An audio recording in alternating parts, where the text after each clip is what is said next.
నన్ను గెలికితే నువ్వు చస్తావంటూ మాజీ deputy CM Narayanaswamy MLA Thomas సంచలన వ్యాఖ్యలు చేశారు. ఎంపీపీ పదవిని 1.5 కోట్ల రూపాయలకు సెటిల్ చేసి తిరుపతిలో విల్లా కొన్నారంటూ నారాయణస్వామి వ్యాఖ్యలు ఎమ్మెల్యే తీవ్రంగా ఖండించారు. నన్ను నువ్వు గెలికితే నువ్వు నిద్రపోలేవు, రాత్రుల్లో హార్ట్అటాక్ వచ్చి చచ్చిపోతావంటూ తీవ్ర పదజాలంతో నారాయణస్వామిపై ఘాటు వ్యాఖ్యలు చేశారు. నెల్లూరు జిల్లాలో రాజకీయ నేతల మధ్య విమర్శలు ప్రతివిమర్శలకు పెట్టింది పేరు. ప్రస్తుతం ఎమ్మెల్యే థామస్ చేసిన వ్యాఖ్యలతో వీరిద్దరి మధ్య రాజకీయ వర్గాల్లో తీవ్ర చర్చనీయాంశంగా మారింది. తిరుపతిలో ఒక విల్లా కొనుక్కున్నావు, ఇది నిజం కాదా? ఇది ఎవరికి తెలియదా? ఎందుకు నా నోరు నేను సైలెంట్ గా వచ్చి పరిపాలన చేసుకుని పోతున్నా? నా రోజుకి దొరుకుతావు, గెలికినామంటే నువ్వు నిద్రపోలేవు, హార్ట్ అటాక్ వచ్చి నైటే చచ్చిపోతావు. నేను వద్దనుకుంటున్నా, ఏదో మనవాడు కదా, చచ్చిపోయే టైంలో పీస్ఫుల్ గా చచ్చిపోయి ఎందుకు హార్ట్ అటాక్ వచ్చి చనిపోవడం జరుగుతుంది అని చెప్పి నేను తిట్టుకున్నాను.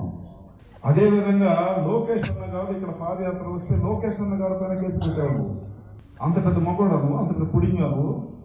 మేము అనుకుంటే ఈ రోజు నైటే నేను జడ్జితో కూర్చోబెట్టగలను కారంగారం పోలీస్ స్టేషన్లో, అండర్ గారితో కూర్చోబెట్టగలను. లోకేష్ అన్న గారి పైన కేసు పెట్టిన దానికి ఈ రోజే నేను అండర్ గారిలో జడ్జితో కూర్చోబెట్టగలను. కానీ మా నాయకుడు మాకు ఒక క్రమశిక్షణ పార్టీ కాబట్టి, మా ముఖ్యమంత్రి గారికి ఇదంతా నచ్చదు కాబట్టి మేము సైలెంట్గా పోతున్నాము.